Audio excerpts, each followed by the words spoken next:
चलिए बढ़ते खबरों में आगे। हरियाणा विधानसभा के बजट सत्र के दूसरे चरण की कार्यवाही के पहले दिन सदन में कई मुद्दों को लेकर सवाल जवाब किए गए।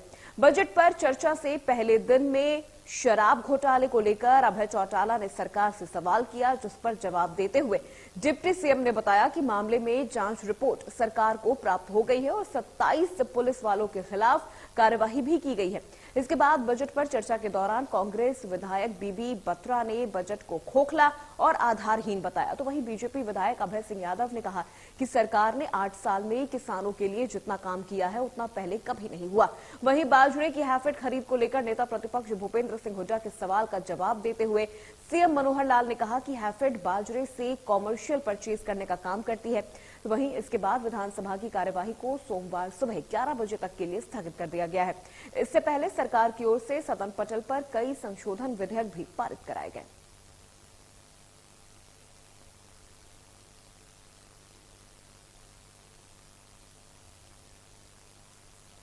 दूसरे दिन सदन में इनेलो विधायक अभय चौटाला ने शराब घोटाले का मुद्दा उठाया था। अभय चौटाला ने पूछा कि कोरोना काल में शराब घोटाला हुआ, उस पर क्या कार्रवाई हुई। अभय के सवाल का डिप्टी सीएम दुष्यंत चौटाला ने जवाब देते हुए कहा कि शराब घोटाले में अब तक 27 पुलिसकर्मी और 7 IATO के खिलाफ भी कार्रवाई हुई है।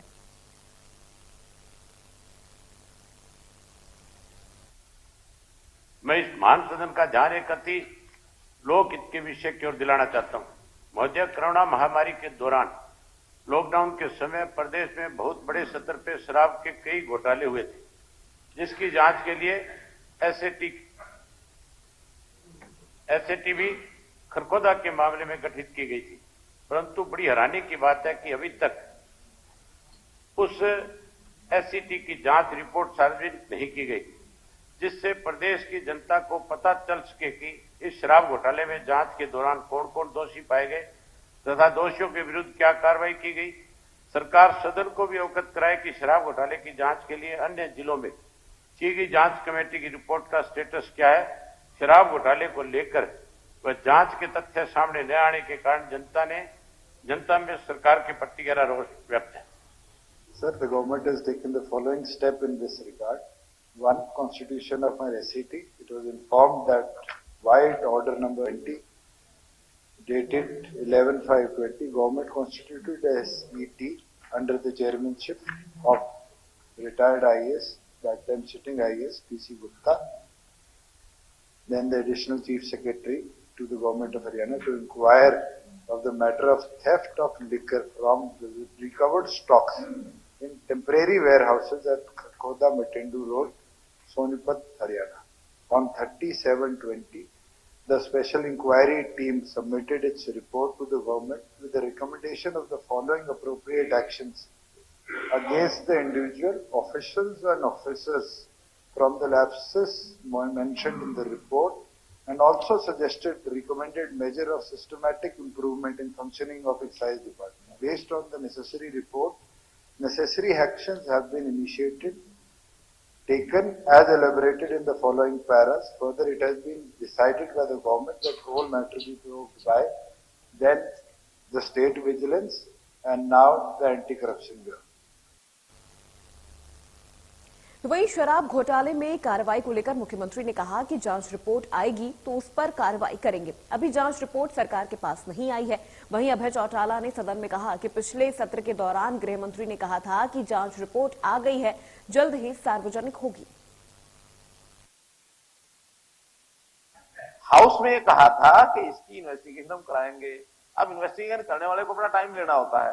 वो अरे भाई रिपोर्ट नहीं दी अभी, उन्होंने रिपोर्ट देंगे, उसके बाद हम कार्रवाई करेंगे उसकी। चलिए अब और इसी प्रकार से बाद में करेक्शनल मेजर्स क्या होने चाहिए, ये चीफ सेक्रेटरी साहब ने बताना है, ताकि ये चीजें अगर कोई घटित हुई है तो आगे घटित ना हो।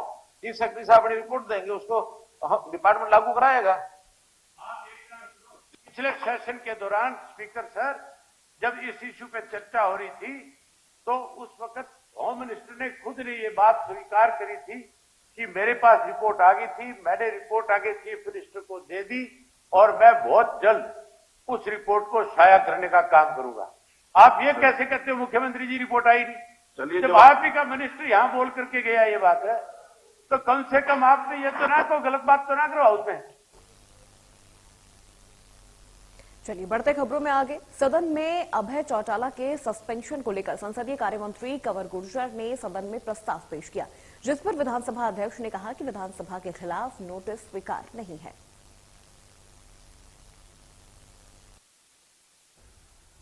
सदन की कार्रवाई के दौरान दिनांक 21 फरवरी 2023 को श्री अभय सिंह चौटाला विधायक ने सदन की कार्रवाई में बाधा डाली तथा अनादरपूर्वक व्यवहार किया।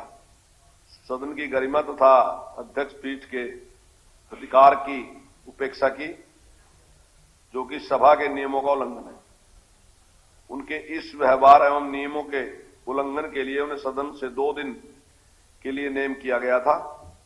श्री अभय सिंह चौटाला विधायक द्वारा इस विषय पर उच्च न्यायालय में एक याचिका दायर की गई है, जिसका नोटिस विधानसभा सचिवालय में प्राप्त हुआ, जो कि संविधान के अनुच्छेद 212 के अनुरूप नहीं है। इस विषय पर सर्वोच्च न्यायालय तथा उच्च न्यायालयों के समय समय पर हुए फैसलों तथा अनुच्छेद 212 के अनुसार न्यायालय द्वारा विधानमंडल की कार्रवाइयों की जांच नहीं की जा सकती। इसलिए मैं इस विषय पर प्रस्ताव करता हूं कि श्री अभय सिंह चौटाला विधायक द्वारा उच्च न्यायालय में दायर याचिका से प्राप्त नोटिस को स्वीकार नहीं करना चाहिए, क्योंकि यह विधानमंडल की आंतरिक कार्रवाई में हस्तक्षेप है। तो वहीं अभय चौटाला ने अपने सस्पेंशन को लेकर कहा कि अध्यक्ष ने उनके खिलाफ गलत कार्रवाई की है। अभय चौटाला ने सदन में कहा कि वो अपनी लड़ाई के लिए कोर्ट गए थे। ये जो आज आप प्रस्ताव लेकर के आए हो, आप इस प्रस्ताव को लाने से पहले मेरा जो निलंबन किया गया था, क्या वो जो आपकी रूल बुक में 214 ख और ख, वो आपने पढ़े? जो ख है आप उसको पढ़े एक बार अच्छी तरह से। उस पे ये साफ साफ है कि स्पीकर को सिर्फ और सिर्फ एक सीटिंग के लिए सस्पेंड कर सकता है। अगर एक सीटिंग से ज्यादा देर के लिए किसी को सस्पेंड करना है तो फिर आपकी तरफ से मोशन आएगा, और मोशन आने के बाद फिर उस पर डिसाइड होगा कि सदन की पूरी कार्रवाई के लिए निष्कासित करना है, 2 दिन के लिए करना है। आप जो प्रस्ताव लेकर के आज है, ये भी आप न्यायालय का एक उल्लंघन कर रहे हो, ये भी गलत है। जो चीज यहां गलत की गई, मैं उसके अगेंस्ट कोर्ट में गया हूं। अगर मेरे खिलाफ जो मेरा निलंबन था 2 दिन का सही होता तो मैं कभी कोर्ट नहीं जाता। ये जो ख है उसको पढ़ोगे तब आपको पता लगेगा कि मैं कोर्ट गया हूं तो अपना राइट के लिए गया हूं। मुझे 2 दिन के लिए स्पीकर निलंबित नहीं कर सकता, मुझे सिर्फ एक सीटिंग के लिए कर सकता है। अगर सेकंड सीटिंग भी होती उस दिन तो भी मुझे नहीं कर सकते थे।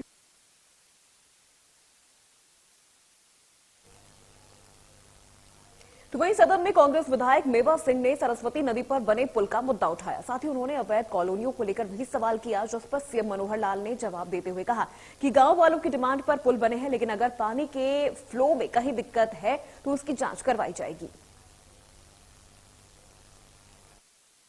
15 पुल बताए गए हैं, जिसमें से 6 पीडब्ल्यूडी और 9 अवैध।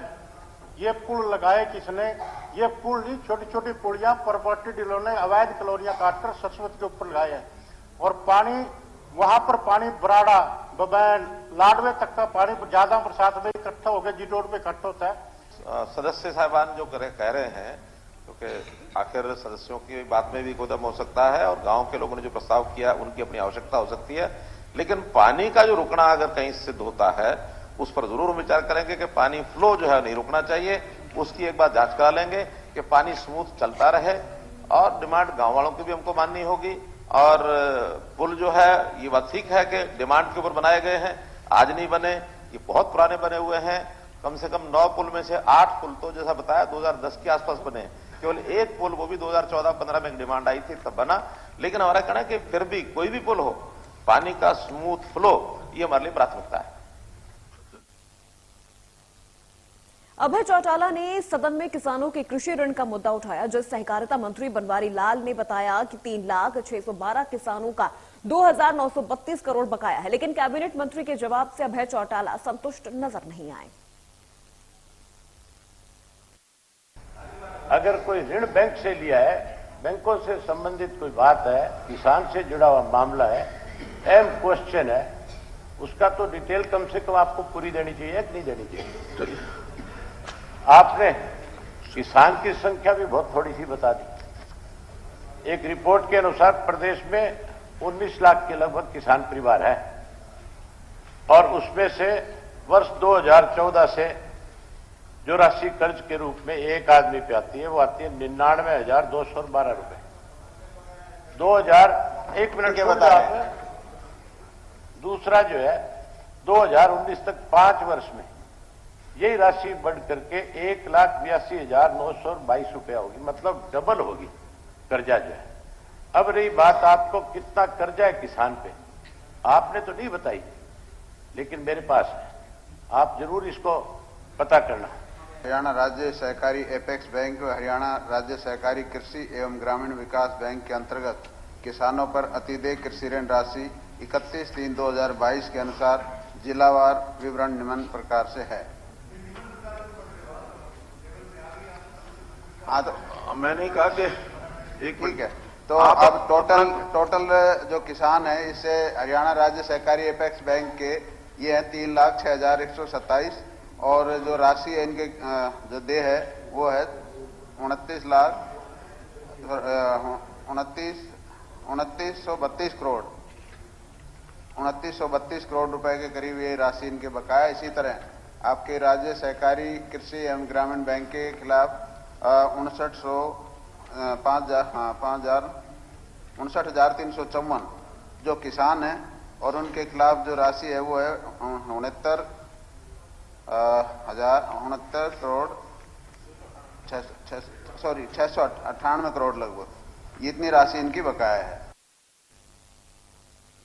चलिए बढ़ते खबरों में आगे। कांग्रेस विधायक धर्म सिंह छोकर ने खराब सड़कों का मुद्दा उठाया। उन्होंने कहा कि पुल तैयार हो गया है, लेकिन नेशनल हाईवे के साथ सर्विस लेन में बहुत गड्ढे हैं जिनमें पानी भरा हुआ है और नाले का कोई प्रावधान नहीं है, जिस पर डिप्टी सीएम दुष्यंत चौटाला ने कहा कि हमने एनएचएआई से बात की है, 31 मार्च तक हमें आश्वासन मिला है कि काम हो जाएगा।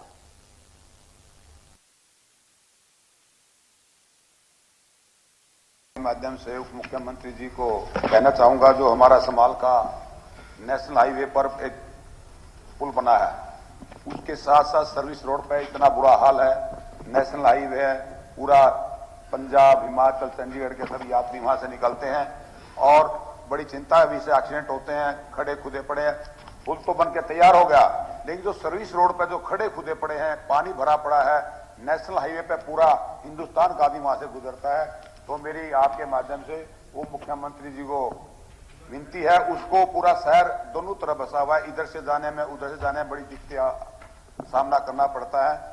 गवर्नमेंट ऑफ इंडिया से पर्टेन करता है क्योंकि एनएचएआई उसको डेवलप कर रही है बीयूपी को, मगर हमने एनएचएआई के रीजनल ऑफिसर से भी आग्रह किया है कि 31 मार्च से पहले एक तरफ की ड्रेन और जो रोड है वो कंप्लीट हो चुकी है, जो दूसरे तरफ का हिस्सा है जो दिल्ली से चंडीगढ़ आते हैं उस साइड के जो ड्रेन और रोड है उसको 31 मार्च से पहले गवर्नमेंट ऑफ इंडिया का आश्वासन आया कि वो कंप्लीट। तो वहीं हतक से विधायक बीबी बत्रा ने सड़कों और राजमार्गों के किनारे अवैध निर्माण का मुद्दा उठाया, जिस पर कैबिनेट मंत्री जेपी दलाल ने ब्यौरा देते हुए कहा कि हम कार्रवाई कर रहे हैं, हम इन अवैध निर्माणों को तोड़ रहे हैं और ऐसा करने वाले लोगों के खिलाफ भी कार्रवाई कर रहे हैं। उन्होंने बताया कि हमने 1722 में से 1523 को नोटिस दिया है और 393 अवैध निर्माणों को भी तोड़ा है। मुख्यमंत्री जीरो टॉलरेंस की बात करते हैं, जीरो टॉलरेंस अगेंस्ट करप्शन, और ये मैंने सवाल जान के पूछा है कि स्टेट के अंदर करप्शन कहते किसे हैं। किसी बात को, किसी चीज को आप शेल्टर देते हो, अधिकारी कार्य नहीं करता है, वो भी प्रिवेंशन ऑफ करप्शन एक्ट के अंदर आता है। और बड़ी स्ट्रेंज बात है इस बात के लिए कि 2434 कॉमर्शियल बिल्डिंग प्रांत के अंदर ग्रीन बेल्ट में बनी थी। फिर ग्रीन बेल्ट का कानून हटा दो, क्या जरूरत है इस कानून की? करने की कानून बनाने की जरूरत नहीं है आपको। उसमें Punjab scheduled road and regulation act में आपने ग्रीन बेल्ट का कानून बनाया हुआ है और उसको इंप्लीमेंट नहीं करते। Who will implement? हमने ब्यौरावार सारा डाटा इसमें दिया गया है। लगभग 1722 अनऑथराइज कंस्ट्रक्शन हमने डिटेक्ट की और चौकाज नोटिस दिया हमने 1523 का, रेस्टोरेशन ऑर्डर इशू किए 1408 के, FIR दर्ज की 99 और डिमोलिशन जो है 303 की कैरिड आउट की। और ये जो कहते हैं कि करप्शन को या उसको करते हैं, ये सरासर गलत बात है। अनऑथराइज कंस्ट्रक्शन कोई इसे हमारे टाइम में जानबूझकर 3 साल का डाटा मांगा गया है। अगर 10 मांगे 10 साल का पुराना तो इससे 10 गुना ज्यादा उस टाइम कंस्ट्रक्शन हुई है, वो भी आप मांगिए, वो आपने जानबूझ के नहीं मांगा। कोई चोरी की बात है, मैं भी चोर हूं, मुद्दे को मैं भी चोर हूं, मैंने छोड़ नहीं, आपके टाइम क्या पूछिए कि कितनी कंस्ट्रक्शन हुई है, वो दे दीजिए, कोई बात नहीं। हमने कार्रवाई की है। आप लॉ को फॉलो कर नहीं सकते, आप लॉ को इम्प्लीमेंट नहीं कर सकते, आप लॉ को इम्प्लीमेंट नहीं कर सकते। करप्शन कहां से ब्रीड होती है? आप लोगों ने कार्रवाई नहीं की। अरे पॉलिटिकल कार्रवाई नहीं की आप लोगों ने। हमने तो ये सारी बिल्डिंग बनी है विदाउट पॉलिटिकल शेल्टर को तोड़ा है, सिंगल बिल्डिंग है। लेकिन आप इस सवाल को किसान को परेशान क्यों बना रहे हो? 10 साल का डाटा क्यों नहीं मांगा आपस? तो वहीं कोसली से विधायक लक्ष्मण सिंह यादव ने पूछा कि उनके हलके में कॉलेज का निर्माण कब तक होगा, जिसकी मंजूरी कई साल पहले मिल चुकी है। जिस पर शिक्षा मंत्री मूलचंद शर्मा ने कहा कि कॉलेज का निर्माण जल्द होगा, इसके लिए कुछ बजट भी पास हो चुका है। सीनियर सेकेंडरी स्कूल में ये क्लासेज चल रही हैं, जिसमें केवल 4 रूम है, एक में ऑफिस है और 3 में क्लासेज चल रही हैं, जबकि 465 बच्चे हैं। 300 इसमें लड़कियां भी पढ़ रही हैं। तो मेरा जो ये जवाब आया है कि सवाल ही नहीं उठता, तो 18 में जब कॉलेज खुल रहा है और एक बार 12 करोड़ रुपए इसके लिए सैंक्शन भी कर दिए गए बिल्डिंग के लिए, लेकिन वो तो पीडब्ल्यूडी ने वापस कर दिया कि 32 करोड़ रुपए इसमें लगेंगे। तो वो जमीन का विवाद तब वो भी सोल्यूशन हो चुका। अब वो 32 करोड़ रुपए जो है एफडी को में भेज रखी है डिमांड, वो सैंक्शन कराने का काम करें। और ये थोड़ा सा जो अटपटा सा जवाब तक सवाल ही पैदा नहीं होता। 18 में कॉलेज खुल गया, सब कुछ तैयार है। अब इस मामले का लोक निर्माण दिनांक 22/12/2022 का मामला सन अनुमानित लागत 30,50,81,000 रुपये प्राप्त हुए हैं और इसके 17 करोड़ रुपए बजट के मिल चुके हैं। बाकी 23-24 में आएगा, जल्दी से चालू करें। तो फिलहाल बुलेटिन में मेरे साथ बस इतना ही। बाकी खबरों के लिए आप देखते रहिए इंडिया न्यूज।